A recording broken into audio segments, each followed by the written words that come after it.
بالله من الشيطان الرجيم. بسم الله الرحمن الرحيم.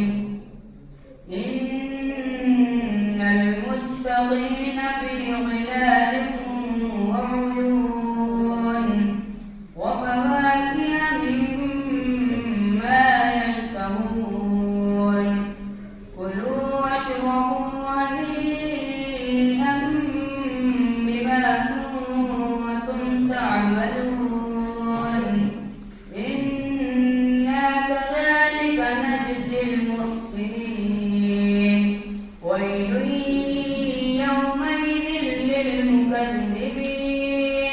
كلوا وتمتعوا قليلا إنكم مجرمون. ويل يومئذ للمكذبين. وإذا قيل لهم اركعوا لا يركعون. ويل يومئذ للمكذبين. فبأي حديث بعده يؤمنون. اصل زندگی آخرت کی زندگی ہے. دنیا کی زندگی چند روزہ ہے. اگر کسی کو ساری دنیا کی دولت بھی حاصل ہو جائے تو ایک نہ ایک دن وہ دولت ہم سے چھوٹ جائے گی. یا تو ہم ختم ہو گئے اس وجہ سے وہ دولت چھوٹ گئی، یا دولت کے اوپر کوئی آفت آ گئی جس کی وجہ سے وہ دنیا کی دولت ہم سے جاتی ہے. لیکن آخرت کی جو دولت ہے یہ ہمیشہ باقی رہنے والی ہے. تو یہ قرآن شریف کا حفظ ہو جانا، یاد ہو جانا، ہمارے بچوں کا حافظ ہو جانا، یہ آخرت کی دولت ہے جو ہمیشہ باقی رہنے والی ہے. اور آخرت کی دولت کے مقابلے میں دنیا کی دولت کچھ نہیں. ہم سب بارہا سنتے ہیں کہ جو حافظ ہوتے ہیں قیامت کے دن اللہ تبارک و تعالی اس کے ماں باپ کو، حافظ کو نہیں، حافظ کے ماں باپ کو ایسا چمکدار تاج پہنائیں گے کہ جس کے سامنے سورج کی روشنی بھی کم پڑ جائے. لوگ پوچھیں گے یہ کون لوگ ہیں، کس عمل کے انعام میں ان کو یہ تاج پہنایا جا رہا ہے؟ تو عرض کیا جائے گا، بتلایا جائے گا کہ ان کے بچوں نے دنیا کے اندر قرآن کریم حفظ کیا تھا. تو جب حافظ کے ماں باپ کے ساتھ یہ اکرام کا معاملہ ہے تو خود حافظ کے ساتھ اللہ کی طرف سے کیا اعزاز و اکرام کا معاملہ ہوگا ہم اندازہ کر سکتے ہیں. حافظ القرآن کے بارے میں کہا گیا ہے عیال اللہ، یہ اللہ کے گھر کے لوگ ہیں. یہ قرآن کریم کا حفظ ہونا یہ اللہ کی طرف سے انتخاب ہے، چناؤ ہے کہ اللہ اپنے قرآن کی حفاظت کے لیے جس سینے کو چاہتے ہیں منتخب کرتے ہیں، چنتے ہیں اور اسے حافظ القرآن بناتے ہیں. ورنہ دنیا کے اندر بڑے سے بڑے قابل، فاضل، ذہین ایسے موجود ہیں کہ جن کو دوسری بہت ساری چیزیں یاد ہیں لیکن قرآن کریم کے حافظ نہیں ہے. ہمارے سامنے ایک ماضی قریب کی مثال حضرت علامہ انور شاہ کشمیری رحمۃ اللہ علیہ ہے کہ یہ دارالعلوم دیوبند کے شیخ الحدیث تھے. دارالعلوم دیوبند کے کتب خانے میں تقریباً 3 لاکھ کتابیں ہیں، سب اردو زبانی آتی تھی لیکن قرآن کریم کے حافظ نہیں. تو یہ قرآن کریم کا حفظ ہو جانا یہ اللہ کی طرف سے اتفاق چناؤ ہوتا ہے کہ جس سینے کو اللہ تبارک و تعالی چاہتے ہیں منتخب کرتے ہیں اس میں اپنا قرآن کریم محفوظ کرتے ہیں. قرآن کریم قیامت تک رہنے والی کتاب ہے اور اللہ تبارک و تعالی نے اس کی حفاظت کی ذمہ داری لی ہے. تو حافظ بنا کر گویا اللہ تعالی سے اپنے قرآن کریم کی حفاظت کا کام لے رہے ہیں. قیامت کے دن حافظ قرآن کو اختیار کیا جائے گا کہ 10 لوگوں کی سفارش کریں، ایسے 10 لوگوں کی کہ جس کے حق میں جہنم واجب ہو چکی ہو، ایسے لوگوں کے بارے میں اختیار کیا جائے گا کہ ان کی سفارش کرو، اور اللہ تبارک و تعالیٰ اس کی سفارش کو قبول کریں گے، اور اس کی سفارش پر ایسے 10 لوگوں کو جن کے حق میں جہنم واجب ہو چکی ہوگی جنت کا فیصلہ فرما دیں گے، جنت میں دیں گے۔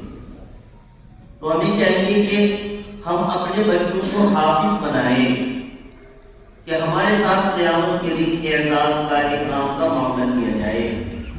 اگر ہم خود حفظ کر سکتے ہو تو خود حفظ کریں، ہم خود نہیں کر سکتے تو اپنے بچوں کو کرائیں۔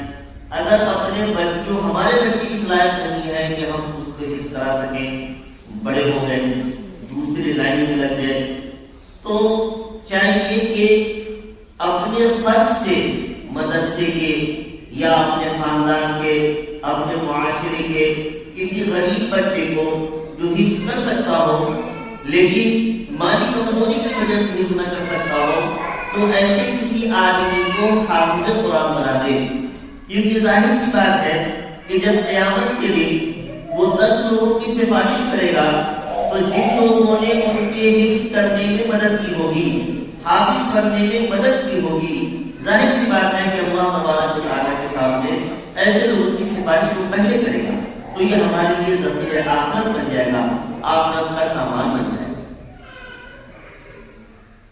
تو یہ قرآن کریم کا حفظ ہونا اللہ کی بہت بڑی نعمت ہے، یہ اللہ تبارک و تعالیٰ کا فضل اور کرم ہے کہ اللہ نے ہمیں اس کے لیے منتخب کیا ہے۔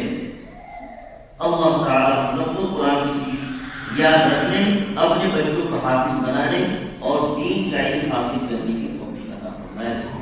لیکن جس طرح حفظ کرانے والے استاذ کی ذمہ داری تھی کہ انہوں نے بچے پر محنت کی، اس کو حفظ کرایا، اس کو قرآن یاد کروایا، اسی طرح گھر والوں کی بھی ذمہ داری ہے کہ اس کو تاکید کر کے اس کو پڑھواتے رہیں، اس لیے کہ اگر قرآن پڑھنا چھوڑ دے گا تو قرآن سینے سے نکل جائے گا، قرآن بھول جائے گا، قرآن بھول جائے گا۔ حدیث شریف کے اندر آتا ہے کہ اگر کوئی قرآن یاد کر کے چھوڑ دیتا ہے تو سینے سے اتنی تیزی سے نکل جاتا ہے جتنی تیزی سے اگر اونٹ کو کھلا ہوا چھوڑ دو تو وہ بھاگ جاتا ہے، اس سے زیادہ تیزی سے قرآن سینے سے نکل جاتا ہے۔ اس لیے ہمیں قرآن ہمیشہ پڑھنا ہے، ہمیشہ پڑھتے رہنا ہے تاکہ یاد رہے، اور جو قرآن یاد کر کے بھول جاتا ہے اس کی حدیث شریف کے اندر بڑی سخت وعید آئی ہے۔ اللہ کے نبی صلی اللہ علیہ وسلم جب معراج کی تشریف لے گئے تو آپ صلی اللہ علیہ وسلم کو بہت ساری چیزوں کی مثالیں دکھلائی گئی، عذاب کی مثالیں۔ ان میں ایک جگہ دیکھا کہ ایک شخص لیٹا ہوا ہے اور ایک آدمی بڑا سا پتھر اس کے سر پر مارتا ہے جس سے اس کا سر کچل جاتا ہے، پتھر دور جا کر کے گرتا ہے۔ وہ آدمی اس پتھر کو اٹھا کر کے لانے کے لیے جاتا ہے، جب تک لے کر کے آتا ہے جب تک اس کا سر پھر ٹھیک ہو جاتا ہے، پھر دوبارہ مارتا ہے، پھر اس کا سر کچل جاتا ہے، پھر پتھر دور جا کر کے گرتا ہے، اس سلسلے چلتا رہتا ہے۔ اللہ کے نبی صلی اللہ علیہ وسلم نے پوچھا فرشتے سے کہ یہ کون ہے؟ تو فرشتے نے بتلایا کہ یہ وہ ہے جنہوں نے قرآن یاد کر کے اس کو بھلا دیا۔ تو اس کو یاد رکھنے کی ذمہ داری جس طرح یاد کروانے اور اس کو پڑھوانے کی ذمہ داری استاد پر ہے، سب والوں کو بنی ہے کہ ہمیشہ تاکید کرتے رہے کہ قرآن پڑھے، نوافل میں پڑھے، ایسے بھی بغیر نفل کے بھی پڑھے۔ قاری نجیب صاحب رحمۃ اللہ علیہ جب حافظ ہوئے تو مولانا قاسم نانوتوی رحمۃ اللہ علیہ نے نصیحت کی تھی کہ میں نے تم کو اپنے لیے حفظ کروایا ہے، اس لیے ان کا معمول تھا کہ ان کے انتقال کے بعد وہ روزانہ نفل میں ایک پارہ قرآن پڑھتے تھے اور اپنے والد مولانا قاسم نانوتوی رحمۃ اللہ علیہ کی سارے ثواب کرتے۔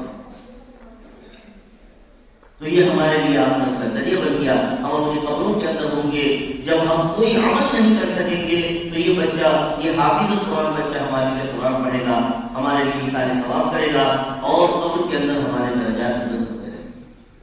اللہ تبارک و تعالیٰ ہماری اس کرنے کرانے کو قبول فرمائے، قرآن شریف ہمیشہ یاد رکھنے، اس کو پڑھنے کی توفیق عطا فرمائے۔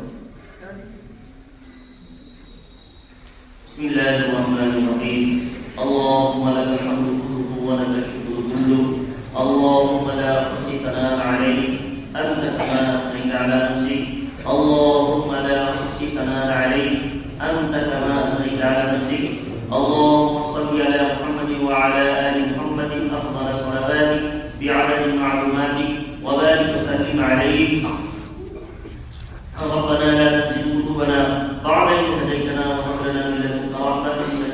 الحساب. اللهم اغفر لجميع المؤمنين والمؤمنات والمسلمين والمسلمات الأحياء والأموات فإنك سميع قريب مجيب الدعوات. اللهم ألف بين قلوب المؤمنين وأصلح ذات بينهم وانصرهم على عدوك وعدوهم.